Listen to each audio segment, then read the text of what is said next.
வணக்கம். வேல்டின் செய்திகளுடன் நான் நிரோஷன். முதலில் தலைப்புச் செய்திகள். லெபனானில் விவசாய வேடத்தில் ஹெஸ்புல்லா, இஸ்ரேல் தாக்குதல். கிரிமியாவில் ரஷ்ய விமானத்தை முடக்கிய உக்ரைன். ஒப்பந்தம் இல்லாவிட்டால் அழிப்பேன், ஈரானுக்கு ட்ரம்ப் மிரட்டல். பாகிஸ்தான் சவுடி நிராகரிப்பு, சீனாவின் விமானம் தோல்வி. பசிபிக் கடலில் சீனாவின் மர்ம கடற்படை, ஆஸ்திரேலியாவின் பீதி. ஐரோப்பாவில் மர்ம ஆளற்ற விமானங்கள், ஸ்கை ரேஞ்சர் வாங்கும் நெதர்லாந்து. இனி விரிவான செய்திகளை பார்க்கலாம். அதை பார்ப்பதற்கு முன் உலக செய்திகளுக்கான எங்கள் சேனலை சப்ஸ்கிரைப் செய்து பெல் பட்டனை அழுத்தினால் நாம் தினமும் பதிவேற்றம் செய்யும் காணொலிகளை நீங்கள் தவற விட மாட்டீர்கள்.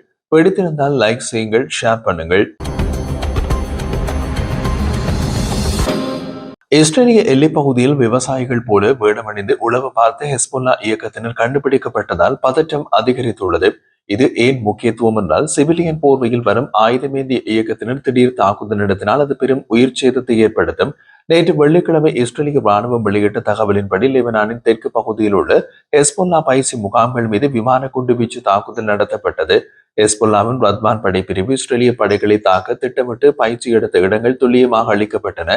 இதன் விளைவாக லெபனான் எல்லைப் பகுதியில் இஸ்ரேல் தனது கண்காணிப்பையும் தாக்குதலையும் பல மடங்கு தீவிரப்படுத்தியுள்ளது. கடந்த சில காலமாக கையில் மண்வெட்டியுடன் வயல்களில் வேலை செய்வது போல நடித்து ஹெஸ்புல்லா இயக்கத்தினர் இஸ்ரேலிய எல்லைக்கு மிக அருகில் வருகின்றனர். அவர்கள் விவசாயிகள் அல்ல, உளவு பார்க்க வந்த எதிரிகள் என்று எல்லை பாதுகாப்பு படை துருப்புகள் உறுதிப்படவே தெரிவிக்கின்றனர். இஸ்ரேலிய உளவுத்துறை இந்த தகவலை உறுதி செய்ததை அடுத்து லெபனான் எல்லை கிராமங்களில் எச்சரிக்கை பலகைகள் வைக்கப்பட்டுள்ளன. ஆயுதங்களை களைவதற்கு ஹெஸ்புல்லாவுக்கு இன்னமும் 3 வாரங்களே கெடுகுள்ள நிலையில் இந்த ஊடுருவல் முயற்சி நடக்கின்றது. ஈரானின் ஆதரவுடன் ஹெஸ்புல்லா மீண்டும் தனது பழைய பலத்தை கட்டமைக்க முயற்சிப்பதாக இஸ்ரேலிய தளபதிகள் தெரிவிக்கின்றனர். பொதுமக்கள் போர்வையில் எதிரிகள் நடமாடுவது ராணுவ நடவடிக்கையை மேலும் சிக்கலாக்கியுள்ளது. இஸ்ரேலிய அதிகாரி ஒருவர் தெரிவித்த போது, அடுத்த கட்டமாக இஸ்ரேல் லெபனானுக்குள் தரைவழி தாக்குதலை தொடங்க வெள்ளை மாளிகையின் அனுமதியை எதிர்நோக்கியுள்ளது. இது வெறும் எல்லை பிரச்சனை அல்ல, ஒரு பெரிய போருக்கான வெள்ளோட்டம். இனி கையில் மண்வெட்டி வைத்திருந்தால் கூட அது துப்பாக்கியாகவே கருதப்படும். தயவு தாட்சணியம் இருக்காது. விவசாய நிலங்கள் எல்லாம் போர்க்களமாகிவிட்டன. அடுத்த அடி மரண அடியாகத்தான் இருக்கும் என்றார். ரஷ்யா ஆக்கிரமித்துள்ள கிரிமியா தீபகற்பத்தில் புறப்பட தயாராக இருந்த ரஷ்ய ராணுவ விமானத்தை உக்ரைன் சிறப்பு படை தகர்த்துள்ளது. இந்த தாக்குதல் ரஷ்யாவின் விமான விநியோக பாதையை உக்ரைன் தனது கட்டுப்பாட்டுக்குள் கொண்டு வருவதை காட்டுகின்றது. ரஷ்யாவின் AN-26 விமானம் என்ஜின்களை இயக்கி பறக்க தயாரான நொடியில் உக்ரைனின் துல்லிய தாக்குதலில் அதன் இடது இன்ஜினை சிதறடித்தது. உக்ரைனிய ராணுவ உளவுத்துறை அதை பற்றி கூறிய போது, கிரிமியாவிலிருந்து சட்டவிரோதமாக பொருட்களை கடத்த முயன்ற அந்த விமானம் ஓடுதளத்திலேயே முடக்கி போடப்பட்டது. இதன் விளைவாக ரஷ்ய ராணுவத்தின் அவசர தேவைகள் மற்றும் தளவாட போக்குவரத்துகள் முற்றிலுமாக ஸ்தம்பித்து போயுள்ளது. இந்த தாக்குதல் விமானத்தை மட்டுமல்ல, ரஷ்யாவின் வான் பாதுகாப்பு கண்களையும் குருடாக்கியுள்ளது என்றும் தெரிவித்துள்ளது. அதே நேரத்தில் ரஷ்யாவின் நவீன நெமோ M மற்றும் 64N6E ரேடார் அமைப்புகளையும் உக்ரைன் சிறப்பு படை அளித்துள்ளது. நீண்ட தூர ஏவுகணைகளை கண்டறியும் இந்த ரேடார்கள் அளிக்கப்பட்டது ரஷ்யாவின் S-300 மற்றும் S-400 ஏவுகணை அமைப்புகளை பயனற்றதாக்கியுள்ளது. மிகவும் பாதுகாப்பான அடர்ந்த காட்டு பகுதிக்குள் மறைந்து வைக்கப்பட்டிருந்த ரேடாரையே உக்ரைன் கண்டுபிடித்து அளித்துள்ளது ரஷ்யாவுக்கு பெரிய அதிர்ச்சி.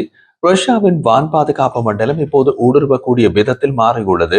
உக்ரைனிய பாதுகாப்பு படைகளின் கூட்டு தலைமையக செய்தி தொடர்பாளர் கூறிய போது, எதிரியின் பாதுகாப்பு கோட்டைகள் புகுந்து தாக்குவது உக்ரைன் துருப்புகளின் மன உறுதியினை அதிகரித்துள்ளது. அடுத்த கட்டமாக கிரிமியா பாலத்தையும் உக்ரைன் தகர்க்கும் வாய்ப்பு பிரகாசமாக உள்ளது. கிரிமியா பாலம் உடைந்து விட்டால் ரஷ்ய படைகளுக்கு தப்பிக்கவோ உதவி பெறவோ எந்த வழியும் இல்லாத சூழல் உருவாகின்றது. இனி கிரிமியா வானில் ரஷ்ய பறந்து கூட பறக்க முடியாது என்று தெரிவித்தார். ஈரான் அணு ஆயுத திட்டத்தை மீண்டும் தொடங்கினால் அந்த இடங்களை அழித்து தரைமட்டமாக்குவேன் என்று அமெரிக்க ஜனாதிபதி ட்ரம்ப் பகிரங்கமாக எச்சரித்துள்ளார். ஜூன் மாதம் நடந்த போருக்கு பின்னர் அமைதி திரும்பாத நிலையில் ட்ரம்பின் பேச்சு மீண்டும் போர் பதட்டத்தை உண்டாக்கியுள்ளது. ஒப்பந்தம் இல்லாமல் அணு உலையை திறந்தால் நாங்கள் அதை இல்லாமல் செய்து விடுவோம் என்று வெள்ளை மாளிகையில் ட்ரம்ப் ஆவேசமாக கூறினார். ஏற்கனவே ஜூன் மாதம் நடந்த தாக்குதலில் ஈரானின் அணுசக்தி மையங்கள் அளிக்கப்பட்டதை அவர் சுட்டிக்காட்டினார். இதன் விளைவாக அமெரிக்கா ஈரான் இடையே மீண்டும் ஒரு நேரடி மோதல் வெடிக்கும் அபாயம் உச்சக்கட்டத்தை எட்டியுள்ளது. ஈரான் தனது அணுசக்தி திட்டத்தை அனுமதிக்கானது என்று கூறினாலும் அமெரிக்கா அதை நம்ப தயாராக இல்லை. ஈரானிய supreme leader Ayatollah Ali Khamenei இது எதிரிகளின் பொய் தாக்குதல் என்று கூறி ட்ரம்பின் மிரட்டலை புறக்கணித்துள்ளார். ஆனால் ஈரானின் அணுசக்தி உள்கட்டமைப்பு பலத்த சேதத்தை சந்தித்துள்ளதாக அமெரிக்க உளவுத்துறை அறிக்கைகள் கூறுகின்றன. ஈரான் இப்போது மிகவும் பலவீனமான நிலையில் இருப்பதாகவும் இதுவே ஒப்பந்தம் போட சரியான நேரம் என்றும் ட்ரம்ப் கருதுகின்றார். பேச்சுவார்த்தைக்கு வர மறுத்தால் ஈரானின் நிலைமை இன்னமும் மோசமாகும் என்பது ட்ரம்பின் மறைமுக செய்தி. இருதரப்பும் இறங்கி வராமல் பிடிவாதம் பிடிப்பது பிராந்திய அமைதிக்கு பெரிய அச்சுறுத்தல். அடுத்த கட்டமாக அமெரிக்கா தனது போர்க்கப்பல்களை வளைகுடா பகுதிக்கு மீண்டும் அனுப்பலாம். இது வெறும் வார்த்தை போர் அல்ல, தாக்குதலுக்கான ஒரு முன் அறிவிப்பு. இனி எச்சரிக்கை மணி அடிக்காது, நேரடியாக குண்டுகள் தான் விழும். சீனா தனது J-35 ஸ்டெல்த் போர் விமானத்தை விற்க எடுத்த முயற்சிகள் பாகிஸ்தான் மற்றும் சவுதி அரேபியாவின் நிராகரிப்பால் தோல்வியடைந்துள்ளது. அமெரிக்காவின் F-35 விமானத்திற்கு போட்டியாக சீனா தயாரித்த இந்த விமானம் சந்தையில் எடுபடவில்லை. பாகிஸ்தான் இந்த விமானத்தை வாங்க போவதாக வந்த செய்திகளை அந்த நாட்டு பாதுகாப்பு அமைச்சரை மறுத்துள்ளார். அது சீனாவின் விற்பனை உக்தி மட்டுமே, நாங்கள் வாங்கவில்லை என்று பாகிஸ்தான் அமைச்சர் கவாஜா ஆசிப் கிண்டலாக கூறியுள்ளார். இதன் விளைவாக சர்வதேச ஆயுத சந்தையில் சீனாவின் நம்பகத்தன்மை அதல பாதாளத்திற்கு சென்றுள்ளது. பாரிஸ் விமான கண்காட்சியில் சீனா இந்த விமானத்தை பெரிய அளவில் விளம்பரப்படுத்தியது. ஆனால் யாருமே வாங்க முன்வரவில்லை. சவுதி அரேபியா இந்த விமானத்தை வாங்கும் என்று எதிர்பார்க்கப்பட்ட நிலையில் அவர்கள் அமெரிக்காவின் F-35 விமானத்தை தேர்வு செய்துள்ளனர். ட்ரம்ப் மற்றும் சவுடி இளவரசர் சல்மான் இடையிலான சந்திப்புக்கு பின்னர் அமெரிக்கா சவுடிக்கு F-35 தர ஒப்புக்கொண்டது சீனாவுக்கு பேரிடி. சீனாவின் என்ஜின் தொழில்நுட்பம் மற்றும் ஸ்டெல்த் திறன் மீது உலக நாடுகளுக்கு நம்பிக்கை இல்லை என்பதே இங்குள்ள உண்மை. அமெரிக்காவுடன் பகைத்துக் கொண்டு தரம் குறைந்த சீன விமானத்தை வாங்க எந்த நாடும் தயாராக இல்லை. சீனாவின் ஆயுத ஏற்றுமதி கனவு இந்த தோல்வியால் பெரிய பின்னடைவை சந்தித்துள்ளது. அடுத்த கட்டமாக சீனா இந்த விமானத்தை தனது சொந்த இராணுவத்திற்கு திணிக்க வேண்டிய கட்டாயம் ஏற்படும். இது சீனாவின் தொழில்நுட்பம் இன்னமும் அமெரிக்காவுக்கு ஈடாகவில்லை என்பதை உலகுக்கு வெளிச்சம் போட்டு காட்டியுள்ளது. சீனா காட்டியது எல்லாம் பெரும் கிராபிக்ஸ் வித்தை. உண்மையான போர்க்களத்தில் அது செல்லுபடியாகாது, காகித புலி என்று நிரூபணமாகிவிட்டது.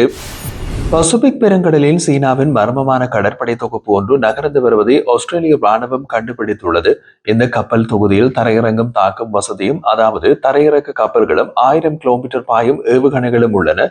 பலாவு தீவுக்கு வடக்கே 500 கடல் மைல் தொலைவில் இந்த கப்பல்கள் கடைசியாக காணப்பட்டன. இப்போது எங்கே என்று தெரியவில்லை. ஆஸ்திரேலிய பாதுகாப்பு அமைச்சர், நாங்கள் அவர்களை தீவிரமாக கண்காணித்து வருகிறோம் என்று செனட் சபையில் தெரிவித்துள்ளார். இதன் விளைவாக பசிபிக் தீவு நாடுகள் மற்றும் ஆஸ்திரேலியா முழுவதும் பாதுகாப்பு முன்னெச்சரிக்கை நடவடிக்கை எடுக்கப்பட்டுள்ளது. சீனாவின் இந்த தொகுப்பில் ஒரு பிரிகேட் மற்றும் குரூசர் மற்றும் ஹெலிகாப்டர் தாங்கி கப்பல் ஆகியவையும் உள்ளன. ஆஸ்திரேலியாவை சுற்றி வளைக்கும் நோக்கில் சீனா இந்த கப்பல்களை அனுப்பியுள்ளதா என்ற சந்தேகம் எழுந்துள்ளது. அவர்கள் எங்கு செல்கின்றார்கள் என்று தெரியவில்லை என்று ஆஸ்திரேலிய அமைச்சர் கூறியிருப்பதும் பதற்றத்தை அதிகரித்துள்ளது. பசிபிக் பிராந்தியத்தில் தனது ஆதிக்கத்தை நிலைநாட்ட சீனா எடுக்கும் மிக துணிச்சலான நடவடிக்கை இது. ஆஸ்திரேலிய உளவுத்துறை இந்த கப்பல்களின் ஆயுத திறனை விளக்கும் அறிக்கையை அண்டை நாடுகளுக்கு அனுப்பியுள்ளது. சீன கப்பல்கள் ஆஸ்திரேலிய எல்லைகளுக்குள் நுழைந்தால் அது ஒரு பெரிய மோதலுக்கு வழிவகுக்கும். அடுத்த சில மணி நேரங்களில் இந்த கப்பல்கள் எந்த திசையில் திரும்பும் என்பதுதான் மில்லியன் டாலர் கேள்வி.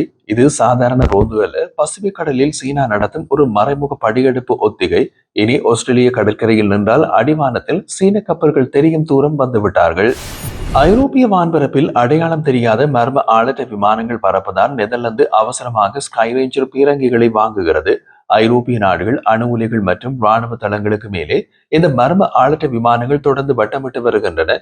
பெல்ஜியம் மற்றும் நெதர்லாந்து உட்பட சில நாடுகள் இந்த ஆளற்ற விமான அச்சுறுத்தலை சமாளிக்க பல மில்லியன் யூரோக்களை ஒதுக்கியுள்ளன.